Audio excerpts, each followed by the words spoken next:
Buenas noches y bienvenidos a todos. Gracias por venir. Y a los que nos siguen por YouTube, pues también agradecerles su incorporación. Antes de nada, vamos a encomendarnos al Señor para que nos lleve por donde Él quiere. Señor, nos encomendamos a ti. Señor, envía tu Espíritu para que nos guíe, para que sepamos entender lo que quieres que entendamos, para que tengamos luz en este libro del Apocalipsis que tú nos dejas para nuestra salvación. Y todo te lo pedimos a través de nuestra Madre, la Virgen María. Dios te salve María, llena eres de gracia, el Señor es contigo. Bendita tú eres entre todas las mujeres y bendito es el fruto de tu vientre, Jesús. Santa María, Madre de Dios, ruega por nosotros pecadores, ahora y en la hora de nuestra muerte. Amén. Bueno, Apocalipsis. Hoy, segunda sesión, vamos a ver unas claves. He puesto el título 5 claves de lectura. Vamos a ver hasta dónde lleguemos. Seguramente solo veremos la primera porque es muy intenso el libro y necesita de muchas introducciones. Bueno, si recordáis, decíamos la pasada sesión que el Apocalipsis de San Juan se declara abiertamente un libro profético. En el capítulo 1, versículo 3, comienza diciendo: bienaventurado el que lee y los que escuchan las palabras de esta profecía. Y termina el Apocalipsis en el capítulo 22, versículo 18, diciendo: yo declaro a todo el que oye las palabras proféticas de este libro. Bien. Sin embargo, San Juan utiliza el género apocalíptico para mostrarnos la grandiosidad de lo que ve, ¿no? Que de otro modo no podría explicarlo. Y antes de comenzar, pues bueno, con las claves de lectura vamos a ver un poco las diferencias que hay entre lo que es la profecía y la apocalíptica. Bueno, la profecía, como no sé si lo dijimos en la otra sesión, comienza con la monarquía en el siglo X a.C. aproximadamente y termina justo cuando el pueblo de Israel vuelve del destierro de Babilonia, alrededor del siglo III. Justo donde termina la profecía es donde comienza la apocalíptica. Comienza aproximadamente hacia el siglo III a.C. y terminará en el siglo II después de Cristo con la segunda revuelta judía y con la destrucción del templo y de la ciudad de Jerusalén hacia el año 70. La profecía parte del presente para iluminar el futuro. Es lo que llamamos el ya. Mientras que la apocalíptica parte del futuro para iluminar el presente. El ya, pero todavía no. En la profecía, el oráculo, es decir, la predicación que hace el profeta al pueblo, prevalece sobre la visión. En la apocalíptica es la visión de lo que ve, es lo que prevalece sobre la predicación. No es tanto lo que tiene que decir, sino mostrar lo que ve. Y como vemos en el libro de Apocalipsis, el ángel le mandará ponerlo por escrito a San Juan. La profecía habla en nombre de Dios y la apocalíptica escribe lo que ve Dios, lo que ve de Dios. La profecía muestra la relación de Dios con un pueblo concreto en un momento preciso de la historia, mientras que la apocalíptica muestra la relación de Dios con la creación en su totalidad y con toda la historia universal. Estos son a grandes rasgos diferencias entre género profético y género apocalíptico. ¿Qué novedades nos aporta San Juan en su Apocalipsis con respecto a los demás Apocalipsis, a la demás literatura intertestamentaria judía? Bueno, pues mientras que la apocalíptica judía contempla el futuro con la esperanza de la llegada, de la venida del Mesías, en el Apocalipsis de Juan, la primera venida de Cristo, es decir, la encarnación, ya ha acontecido, y lo que se espera en el futuro es la segunda venida, que ya está marcada por el Padre. La Iglesia, por tanto, se encuentra entre estos dos acontecimientos, entre la resurrección y la parusía, entre el ya y el todavía no. Pero el todavía no está garantizado por cuanto el ya ha sucedido. Es decir, que mientras la profecía explicaba todo lo que iba a ocurrir hasta la encarnación, el tiempo de la Iglesia comienza con la muerte y con la resurrección de Cristo, con la encarnación, hasta el fin de los tiempos.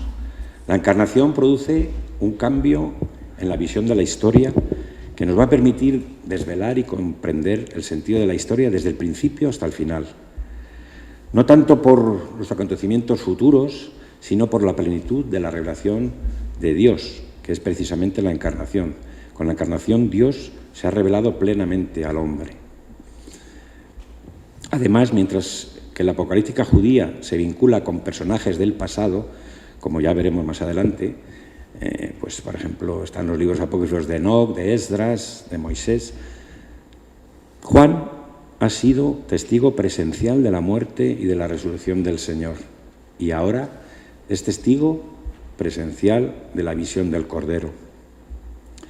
Juan, ya desde el principio del Apocalipsis, dice revelación de Jesucristo, poniendo una cierta distancia entre este Apocalipsis y los demás judíos, que hablan de la revelación de Dios a lo largo de la tradición, a través de los patriarcas o de los profetas. Esta revelación que nos muestra Juan se refiere a Jesús, la verdadera y definitiva revelación, el verdadero Apocalipsis, es el acontecimiento de la encarnación.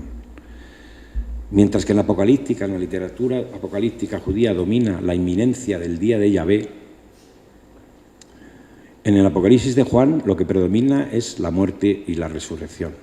No se trata de un suceso del futuro, sino de un acontecimiento que ya ha tenido lugar en la historia, que domina el hoy y el mañana.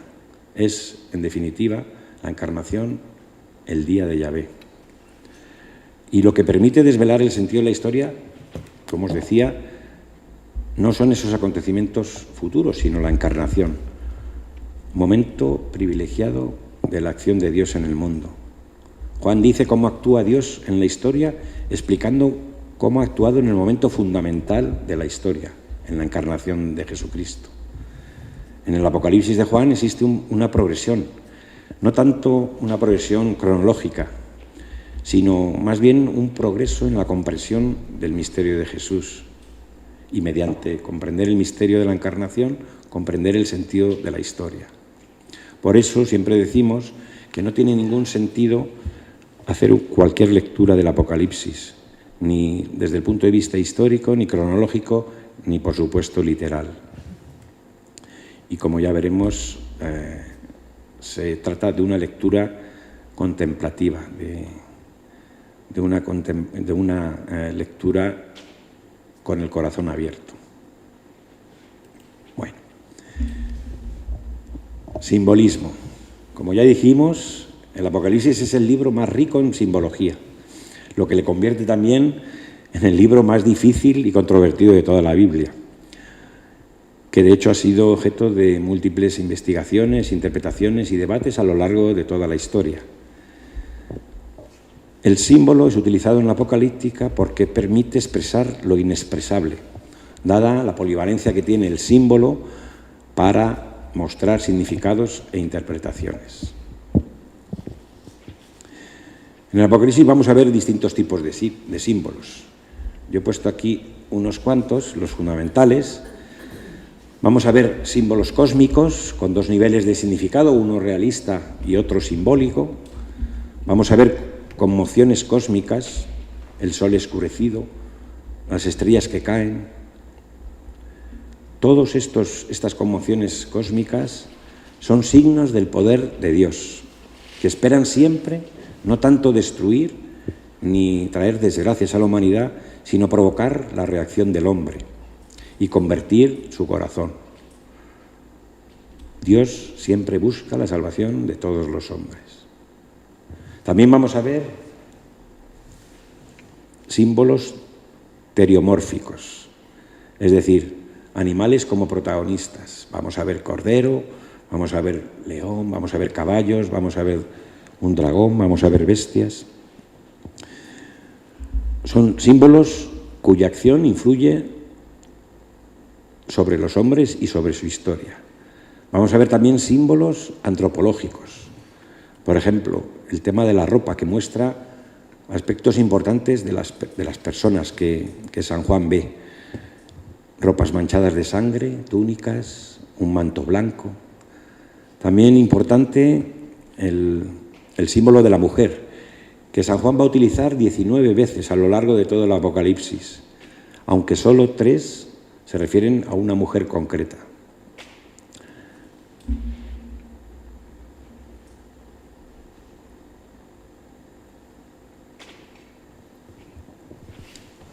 El culto también es muy importante, el símbolo del culto, porque nos está revelando el aspecto cultural en el que todas las grandes escenas litúrgicas ocurren en el cielo, como ya veremos cuando entremos en la lectura del libro, pero que mantienen un estrecho vínculo con la tierra. La liturgia del Apocalipsis es una liturgia cósmica, es una liturgia de toda la historia, en las que cielo y tierra están unidas. También vamos a encontrar símbolos cromáticos, muy importante en el Apocalipsis.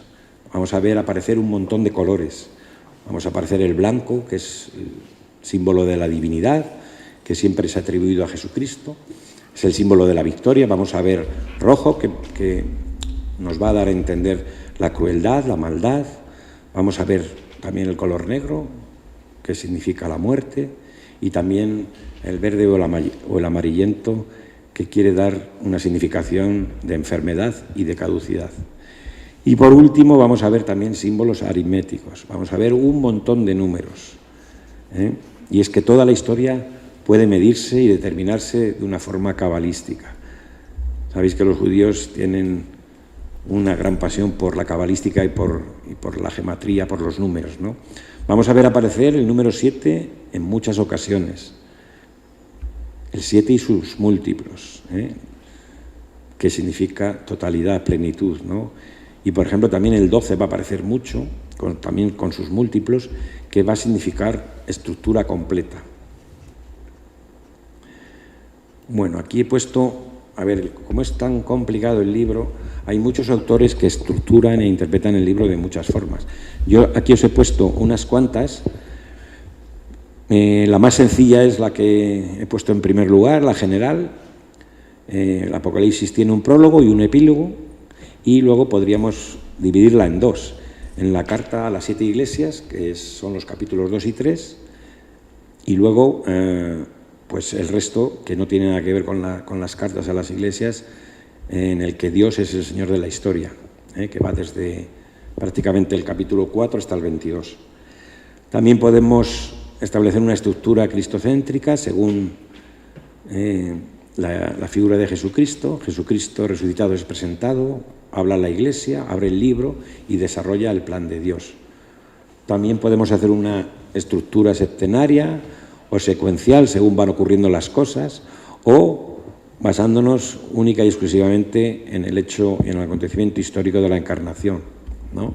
Que podría dividir el Apocalipsis en 2 partes, del 1 al 11 y del 12 al 22. Pero hay una estructura, que es una estructura mucho más profunda, mucho más complicadita, que llamamos quiásmica, porque Juan tiene un modo muy especial de escribir, tanto en el Evangelio como en el Apocalipsis, como en sus cartas, ¿no?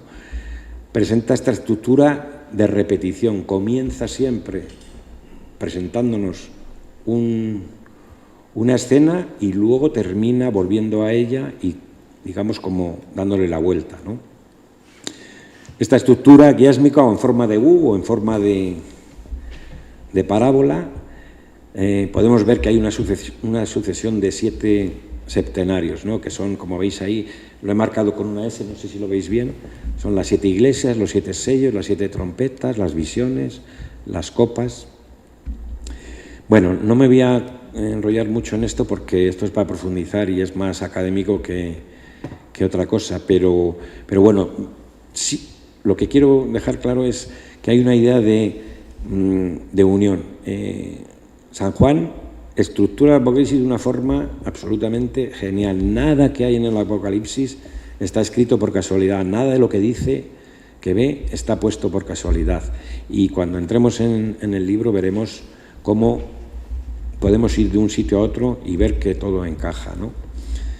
Sin embargo, como antes os decía, es en el capítulo entre el 10 y el 12 donde está la centralidad del Apocalipsis, que es el momento justo de la encarnación de Jesucristo.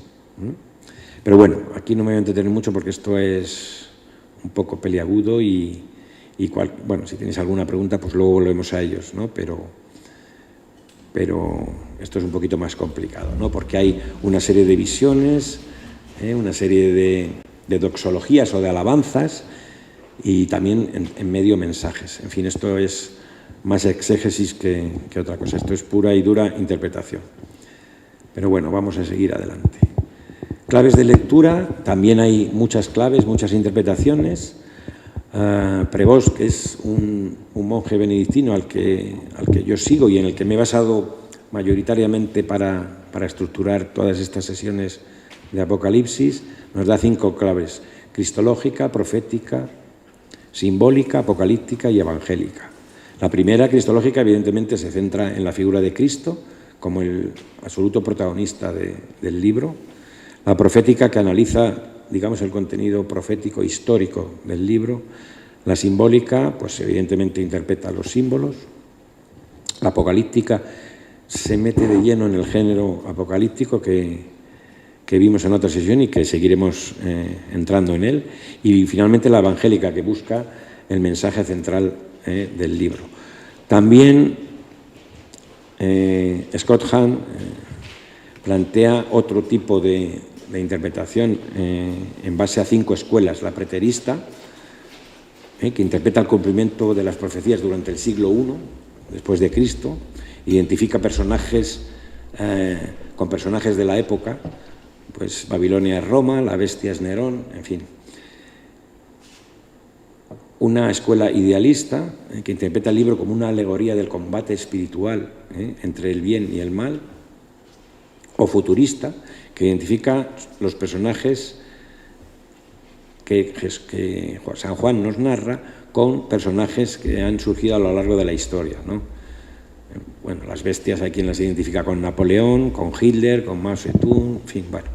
Y luego una última escuela, la historicista, que interpreta todo lo que San Juan nos cuenta desde el punto de vista del plan maestro de Dios para la historia, de principio a fin, incluyendo lógicamente la historia particular de la Iglesia. Y finalmente, bueno, pues Martín Lutero, que en el siglo XVI la interpreta fuera de la tradición de la Iglesia Católica, es un sacerdote agustino que conoce muy bien la Escritura y, bueno, hace una interpretación cuando comienzan los problemas de Lutero y del protestantismo con la Iglesia Católica. Bueno, él sostiene que la única fuente de revelación es la sola Escritura, ¿no? Entonces, él dice que en la Escritura, en la Biblia y fundamentalmente en el Apocalipsis se encuentran todos los secretos de la historia y de la Iglesia. Realmente Lutero y los protestantes lo que hacen es una interpretación prácticamente literal, ¿no? Bueno, es muy famoso que hablan de que el anticristo es el Papa, de que Babilonia es la Iglesia, en fin, todo va en función un poquito del subjetivismo para montar una doctrina en base a lo que yo pienso, ¿no? Bueno, son distintas formas de interpretar o de clasificar el Apocalipsis. Ya os digo que durante muchos siglos ha habido muchos autores que han indagado desde los padres de la Iglesia hasta el humanismo y han interpretado de unas formas correctas o incorrectas el Apocalipsis. Pero como os digo, nosotros nos vamos a centrar en 5 claves de lecturas para, cuando terminemos estas claves, ya entrar de lleno en el libro de San Juan, ¿no? Bueno, como ya hemos dicho en otras ocasiones, muchas personas y sobre todo muchos cristianos evitan o evitamos leer el Apocalipsis porque vemos que se trata de un libro bastante difícil, que tiene demasiados símbolos y quizá un tanto catastrofista, ¿no? La violencia del lenguaje, las llamadas a la ira a las copas de la ira de Dios, así como anuncios de desgracias o calamidades, no parecen cuadrar mucho con el mensaje evangélico de Cristo, ¿no? Con la buena nueva. Y claro, lógicamente muchos podemos hacernos la pregunta, ¿para qué leerlo, no? Pues ya tenemos bastantes desgracias y calamidades en la vida del día a día como para meternos en más, ¿no?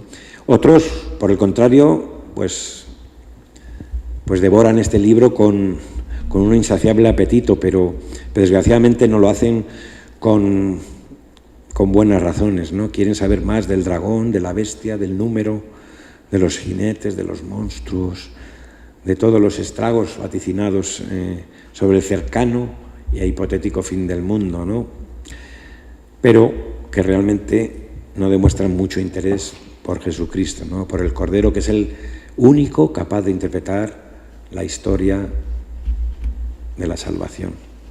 Por eso, como os digo, nosotros proponemos 5 claves para evitar tanto lo uno como lo otro, tanto el dejarlo de lado como el querer saber por simple conocimiento, ¿no? Es importante que cuando entramos en la Sagrada Escritura entremos con el corazón abierto, como dijimos, y esperando comprender lo que Dios quiere que comprendamos, ¿no? No tanto nuestra voluntad, sino la suya, ¿no? Bueno.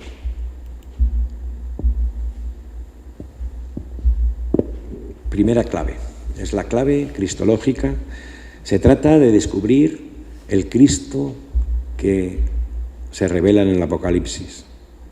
El Apocalipsis, aparte de que San Juan lo denomina como profético, es fundamentalmente un libro cristológico, aunque, como ya hemos dicho, se ha pervertido mucho su mensaje. Y aunque pareciera que el Apocalipsis es una especie de videojuego de rol o un libro-juego, ¿no? En realidad, lo que nos está mostrando es la figura central, Cristo muerto y resucitado. Esta primera clave consiste en recoger todo lo que San Juan nos dice de Cristo. Es la más importante de las 5 que vamos a tocar durante estas sesiones, porque por sí sola desacredita todas esas lecturas alarmistas de desgracias y agoreras del fin del mundo del Apocalipsis. El Apocalipsis no habla de calamidades, habla fundamentalmente de Cristo. Y por tanto, es importante que nos hagamos una pregunta individual y personal, ¿no? Si queremos entrar en el Apocalipsis para conocer el enigma de las bestias o el anticristo o las 7 cabezas y los 10 cuernos, o saber exactamente dónde va a estar la batalla del Armagedón, pues ya os digo que saldremos bastante decepcionados, porque el Apocalipsis no habla de nada de eso. Sin embargo, si nos hacemos esa intención de descubrir algo de Cristo, entonces sí que nos veremos realmente satisfechos.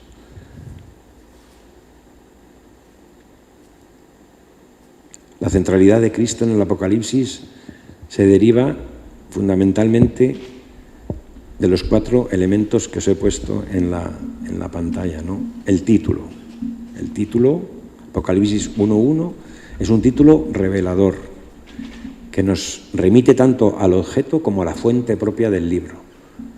Revelación de Jesucristo.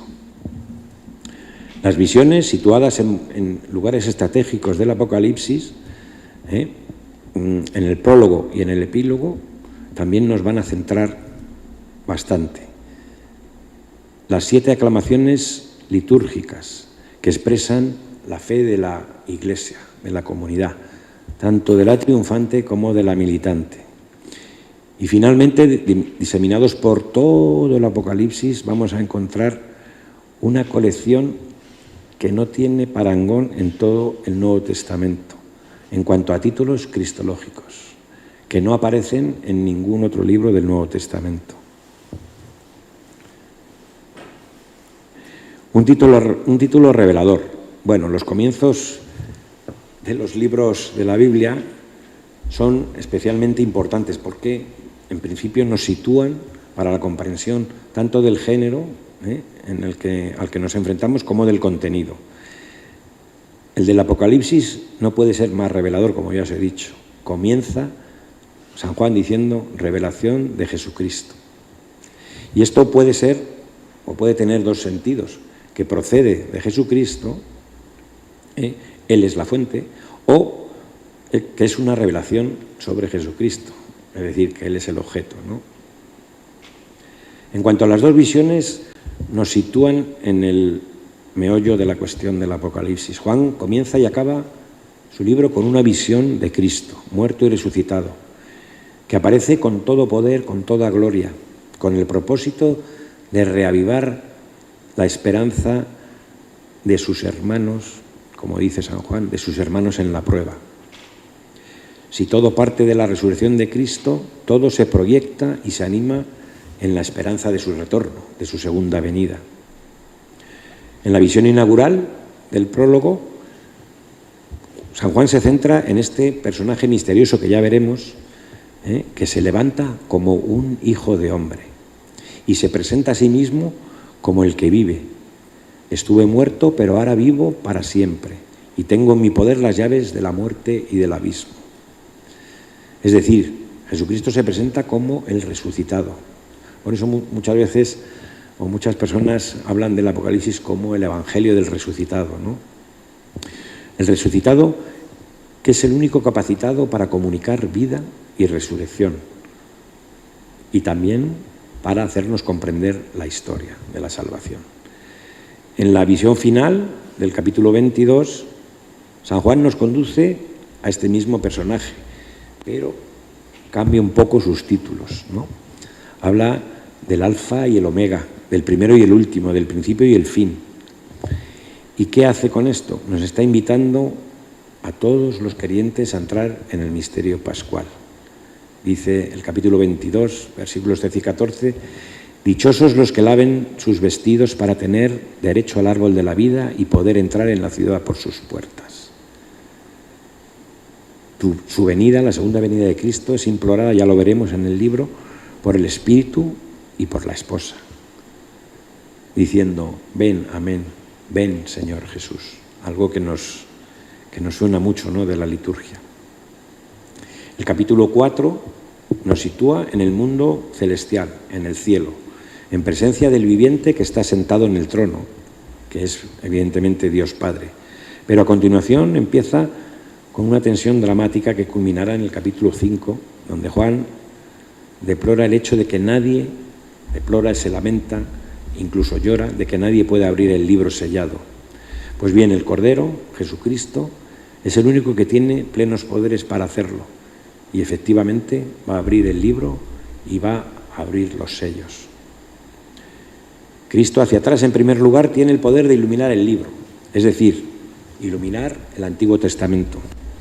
Luego hacia adelante, para desvelar el desarrollo de la historia con la apertura de los 7 sellos.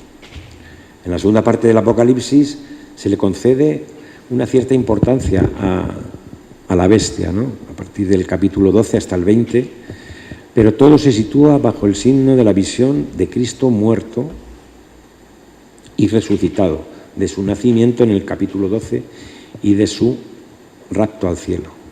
En esta parte ni el dragón ni la bestia tienen la última palabra.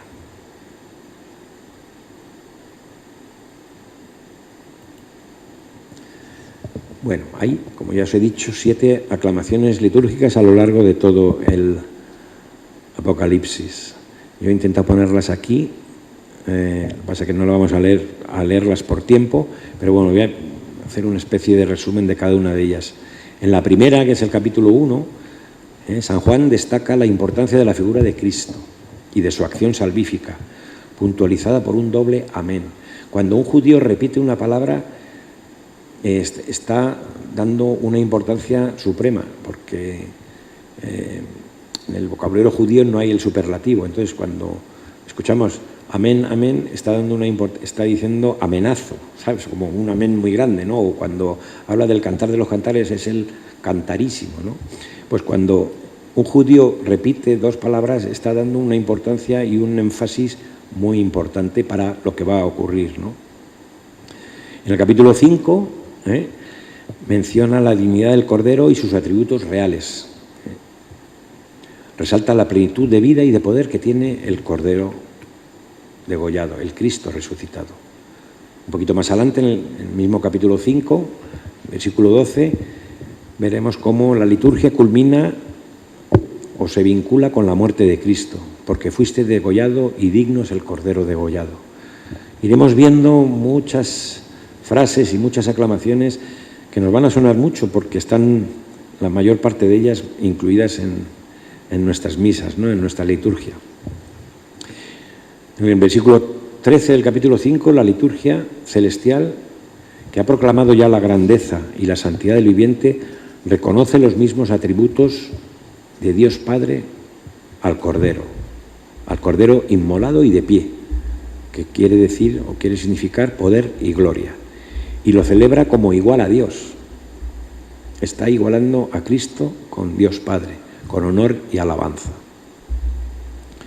En el capítulo 7 encontramos otra aclamación, las salvaciones de nuestro Dios que está sentado en el trono y del Cordero. Estamos aquí en el final del primer septenario y subraya la dimensión salvífica universal de la obra del Cordero, de Cristo resucitado, por el hecho de ponerse en labios de una muchedumbre inmensa que nadie podía contar, de toda nación, raza, pueblo y lengua. Es una salvación que ofrece a todos los hombres, una salvación universal. Cristo es aclamado por todas las naciones. En el capítulo 11, que es el final del segundo septenario y de la primera gran sección del libro, está llena de símbolos del Antiguo Testamento, la revelación del Sinaí, el arca y el templo, y sitúan a Cristo en el Antiguo Testamento. En él se cumple la primera alianza, la alianza de Dios en el Sinaí con el pueblo de Israel, y anticipan la segunda parte.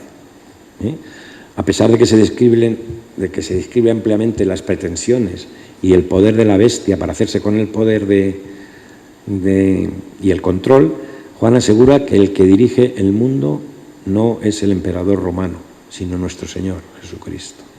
Y finalmente, la última aclamación que encontramos, con el aleluya prácticamente al final del libro, en el capítulo 19, nos muestran aclamaciones festivas y gozosas, que contrastan con los llantos fúnebres y lamentaciones sobre Babilonia del capítulo 18.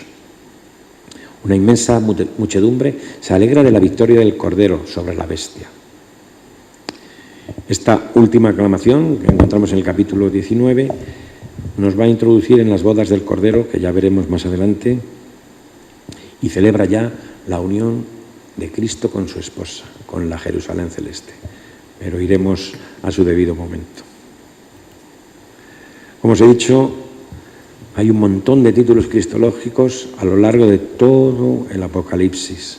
Ahí he puesto algunos: Jesús, Cristo, testigo fiel, primogénito entre los muertos, príncipe de los reyes de la tierra, hijo de hombre, primero y último, hijo de Dios, Cordero, en fin, muchos títulos, muchos nombres clásicos y títulos bíblicos son comentados o sustituidos por expresiones simbólicas que manifiestan evidentes aspectos de la identidad y de la actividad de Cristo. Y como os digo, la lista es impresionante, tanto por la calidad como por la cantidad de imágenes que proyectan sobre Cristo. Fundamentalmente en los 3 primeros capítulos hay una gran concentración de títulos. Por ejemplo, cuando se dirige a las 7 iglesias, pues Juan presenta a Cristo a cada una de ellas con títulos distintos. Y ya lo veremos, que también es una sección del libro muy bonita porque está dirigiéndose a todos nosotros, a la Iglesia. Juan pretende que fijemos nuestra mirada en el Cordero, en el que da sentido a toda la historia universal. También en la historia comprendida, la historia de la Iglesia comprendida entre su muerte y resurrección y la parusía, en su confrontación con la bestia. Un Cristo radiante y glorioso. Una de las características fundamentales del Apocalipsis es la fuerza de la mirada que proyecta sobre Cristo. Y es que no es un Jesús cualquiera, con rasgos quizás imprecisos o quizá neutros, ¿no? Sino que San Juan nos presenta un Jesucristo absolutamente radiante y esplendoroso. Y es que es verdad, a diferencia de los evangelios que presentan a Jesús o que prestan bastante atención a un Jesús terreno y a su ministerio público, el Apocalipsis está definitivamente consagrado al acontecimiento de la vida de Jesús, que no es tanto su vida pública, sino su muerte y resurrección. Esta es la gran originalidad del Apocalipsis. Y el otro día me preguntaban que por qué precisamente Juan es el autor del Apocalipsis. Bueno, pues es precisamente por esto, porque Juan fundamentalmente es un hombre contemplativo. Ya vimos cuando hablamos de San Juan, es un hombre con una mirada muy profunda, por eso se le presenta en el Evangelio con un águila, ¿no? Porque es contemplativo, va más allá.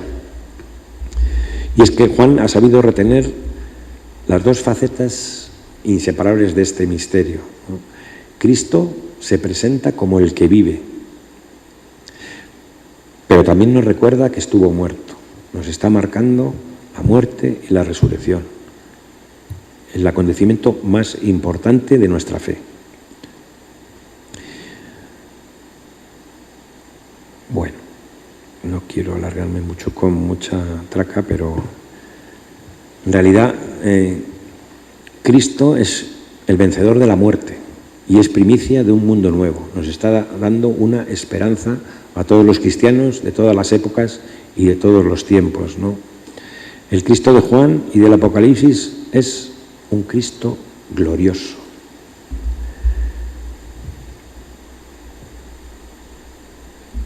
Cuatro rasgos fundamentales de Cristo. Se presenta como el Cordero, como el viviente, como el Señor y Rey y como el que viene, que esto también es importante, ¿no? El Cordero aparece por primera vez en el capítulo 5 y desde entonces pasa a imponerse como el título por excelencia de Jesucristo en el Apocalipsis. Cristo es el Cordero. Juan utiliza entonces un término absolutamente desconocido en el Nuevo Testamento y por supuesto no utilizado, ¿no? Proviene de la palabra griega arnión, que significa cordero, y está empleado 29 veces en el Apocalipsis. Mientras que en el resto del Nuevo Testamento hay un sinónimo, amnos, para designar a Cristo, y solamente se utiliza en 4 ocasiones, en Juan, en Hechos y en la primera carta de Pedro, me parece. Y es que Juan, con esa agilidad, con esa maestría que le caracteriza, une a la perfección algunas tradiciones del Antiguo Testamento. En primer lugar, está uniendo la tradición del Cordero Pascual, vinculada al acontecimiento salvífico por excelencia del Antiguo Testamento, el Éxodo, que está de forma omnipresente a lo largo de todo el Apocalipsis. A nosotros nos cuesta mucho comprender y entrar en el Apocalipsis, pero para un judío todo esto era como si le estuvieran hablando de su familia, es decir, conocía perfectamente la Biblia, la tradición, el Antiguo Testamento, con lo cual para ellos todo lo que San Juan estaba mostrando, que veía, ellos automáticamente lo estaban relacionando con toda su tradición judía, ¿no? Bueno, Cristo es el que libera con su sangre al nuevo pueblo de Dios, a la iglesia, al nuevo pueblo de Dios, ¿no? Y arrastra con su resurrección a todos los creyentes, conduciéndolos hacia la tierra prometida, que es la Jerusalén celeste, ¿no? Con una libertad absolutamente definitiva y para siempre.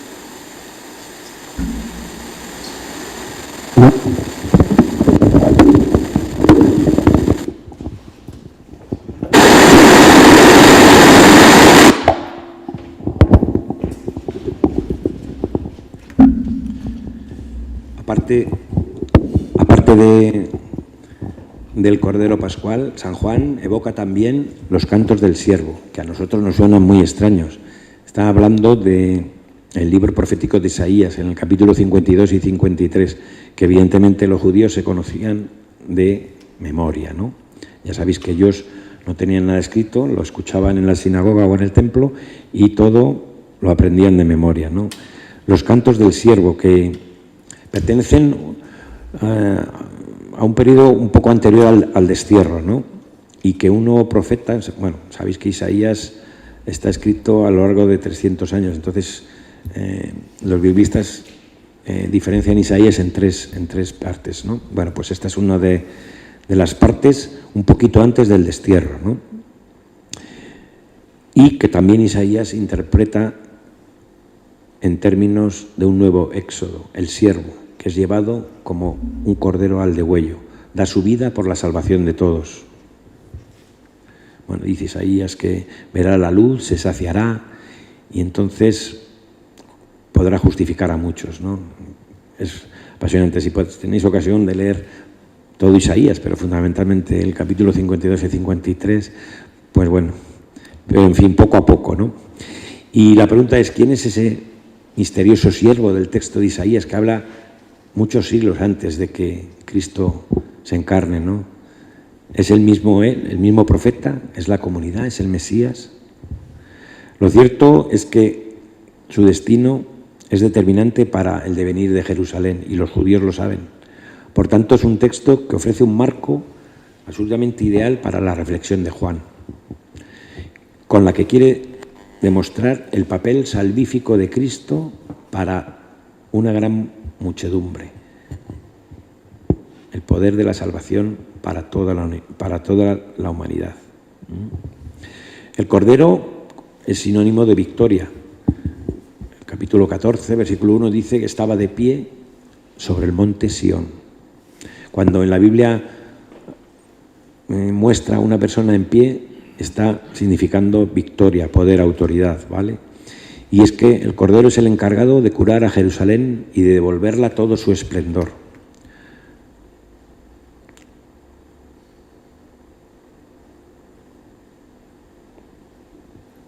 Bueno, y finalmente, bueno, es un libro en el que los animales fantásticos van representando alternativamente el mundo divino y el mundo terrestre, no terrenal. La mirada se dirige fundamentalmente a dos de ellos. Uno es humilde e inofensivo, es el Cordero inmolado, que no busca ni su propia gloria ni tiene miedo de entregar la vida, porque lo hace por amor, para el rescate de todos. Y otro, de aspecto más monstruoso y enfrentado a todos los vivientes, es la bestia, que hace correr la sangre para acaparar el poder y el dominio universal. Un poder de usurpador y que solo es provisional. Desgraciadamente, la bestia existe, pero lo bueno y lo esperanzador es que es por un tiempo y un espacio determinados. Como os digo siempre y repito, el Apocalipsis es un libro de esperanza que celebra ya la victoria del Cordero sobre la bestia. Fijaros, un corderito con una bestia que ya veremos absolutamente monstruosa y repugnante, ¿no? El viviente. Bueno, la Biblia entera, incluido Apocalipsis, habla de Dios como el viviente por excelencia, ¿no? El que vive, el viviente. Juan aplica de manera absoluta este mismo término a Jesucristo, a Cristo resucitado. Empieza en el capítulo 1, versículo 17 y 18, dice: soy yo el que vive. Estuve muerto, pero ahora estoy vivo por los siglos de los siglos y tengo las llaves de la muerte y del Hades. Solamente hay otro texto en el Nuevo Testamento que utiliza este mismo título, y también lo hace en un contexto pascual, y es en el capítulo 24 de Lucas, cuando dice, cuando los ángeles, cuando van las mujeres al sepulcro, les preguntan, ¿por qué buscáis entre los muertos al que está vivo? ¿Por qué buscáis entre los muertos al viviente? No está aquí, ha resucitado. ¿Veis cómo Juan hila de una forma absolutamente magistral toda la tradición bíblica, ¿no? Bueno, Juan profundiza en este modo de ver a Cristo, multiplicando continuamente las referencias a la vida poseída en plenitud por Cristo resucitado, que nos la ofrece, que es ofrecida y compartida por todos aquellos que aceptan morir con Cristo y para Cristo. Y con ello, San Juan nos remite una vez más al único misterio de la muerte y resurrección de Cristo, que no se considera como un acontecimiento lejano del pasado, sino que es la mayor y la más hermosa manifestación de la vida y la más segura de las promesas. En el capítulo 2 dice, dirigiéndose a una de las iglesias, al vencedor le daré a comer del árbol de la vida que está en el paraíso de Dios. Fijaros cómo está hilando con el libro del Génesis, hablando del árbol, ¿no?, de la vida. El Señor y Rey. Bueno, podemos ver en el Apocalipsis el lugar tan importante que se les concede a las imágenes de tipo real, para significar pues dignidad, honor, autoridad o poder. En 2 ocasiones se saluda a Jesucristo como Rey de Reyes y Señor de Señores, en el capítulo 17 y en el capítulo 19. Y en la primera parte del libro termina con una aclamación que reconoce el establecimiento definitivo de la realeza de Cristo, ¿no? En el capítulo 11 dice, ha llegado el reinado sobre el mundo de nuestro Señor y de su Cristo, y reinará por los siglos de los siglos. Esta designación de la realeza de Cristo adquiere todavía mayor relevancia en la segunda parte, entre los capítulos 12 al 18, que nos desvelará los monstruosos esfuerzos de la bestia por imponer su poder y su autoridad en el mundo.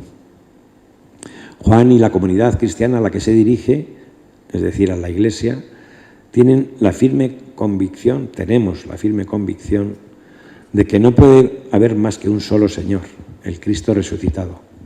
Por eso San Juan relativiza las pretensiones de la bestia, ya lo veremos, presentes desde los primeros capítulos, en donde hace un desarrollo de las grandes esperanzas mesiánicas expresadas tanto en los libros proféticos como en los salmos, ¿no?, e incluso en algunas tradiciones del Éxodo.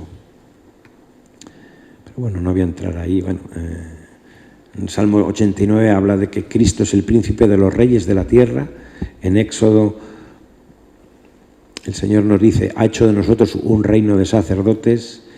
Y luego, bueno, en 1 Macabeos, en la visión inaugural, aparece vestido de una túnica talar, ceñido el pecho con un ceñidor de oro, que es símbolo, el oro siempre, como veremos, es símbolo de la dignidad real.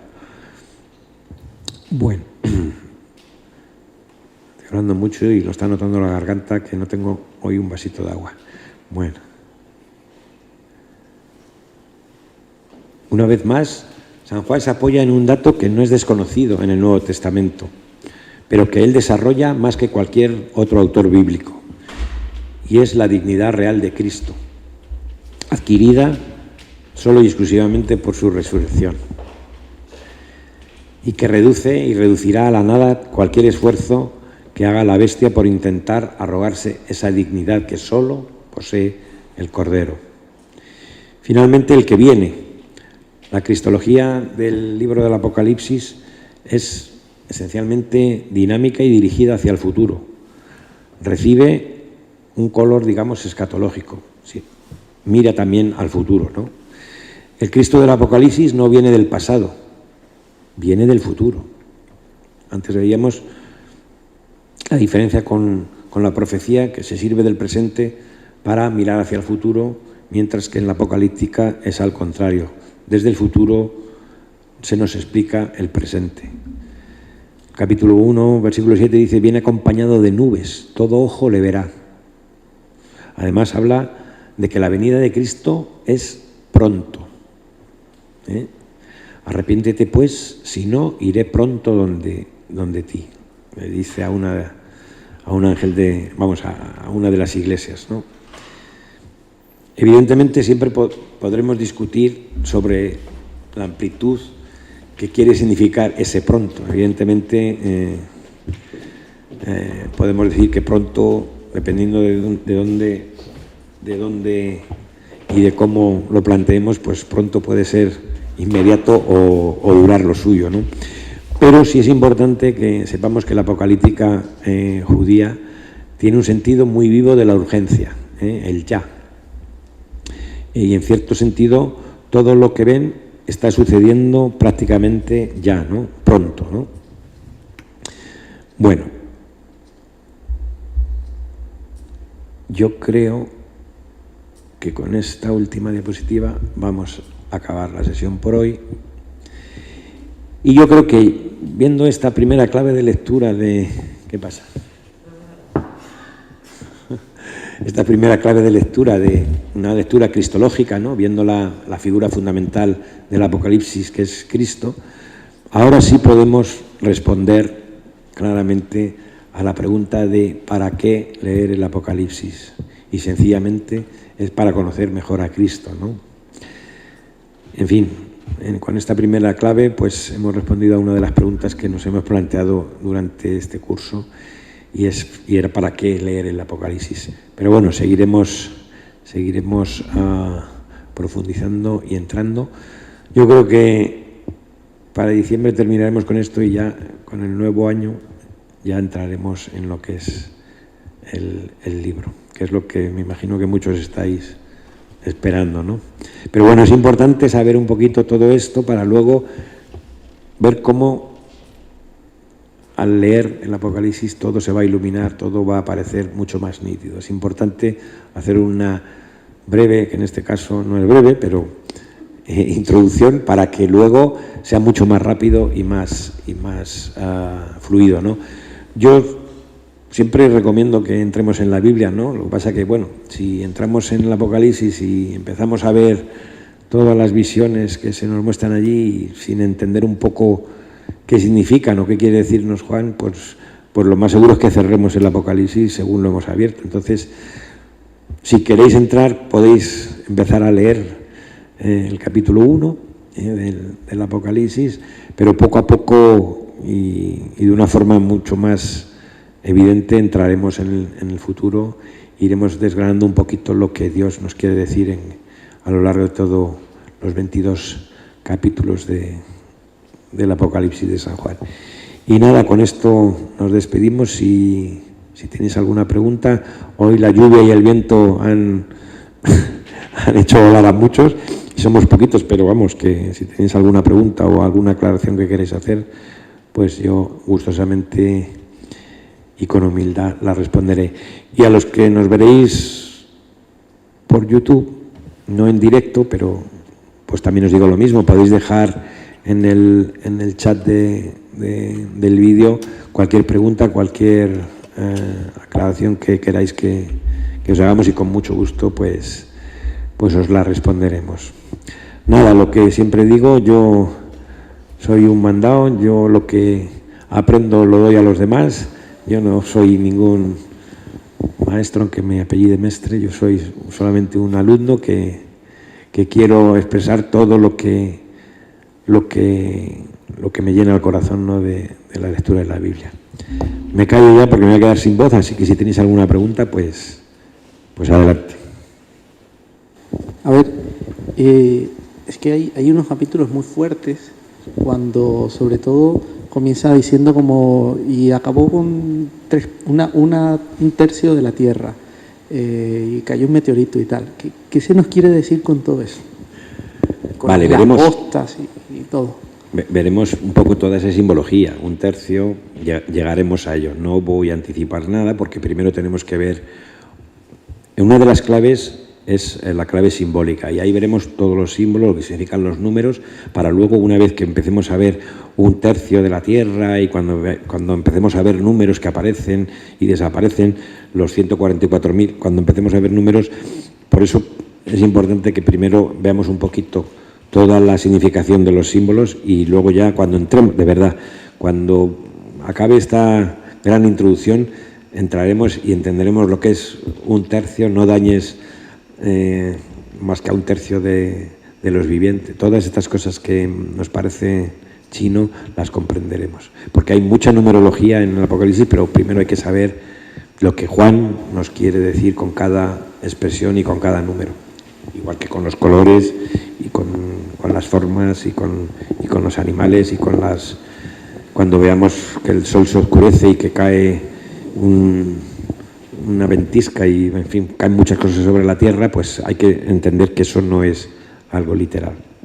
Como tampoco es literal esa anticipación tuya de la tercera parte. No significa que vaya a destruir a la tercera parte, porque en principio, como repito una y otra vez, no habla Apocalipsis de catástrofes que van a suceder en la Tierra. Es más lo que hablábamos al principio de la catástrofe del corazón, ¿no?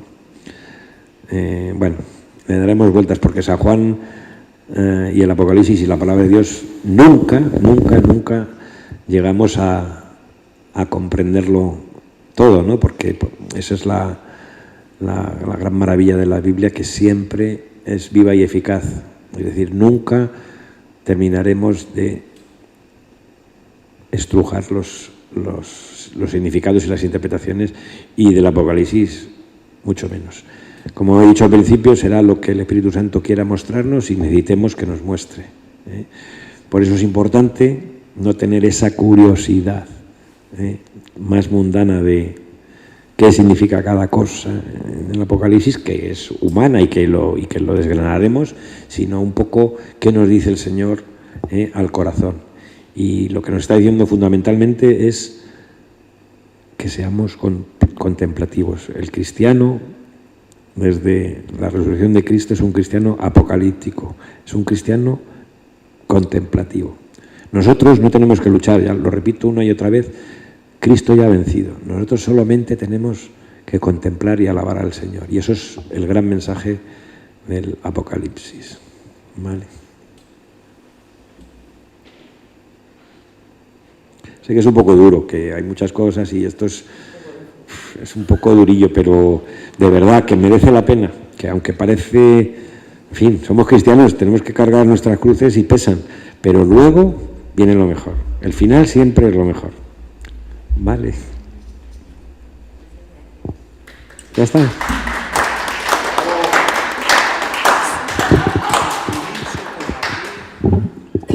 Y a vosotros que nos veis de YouTube, pues os pedimos eso, que nos ayudéis a que el canal de nuestra parroquia tenga mucha incidencia, que lo compartáis, que lo digáis a vuestros amigos, que escribáis, que Dios nos llama a eso, a compartir con los demás lo poco que sabemos y todo lo que Dios nos quiere mostrar para mostrarlo a los demás, ¿vale? Así es que dar like, compartir y, en fin, suscribiros al canal. Y nada, que gloria a Dios.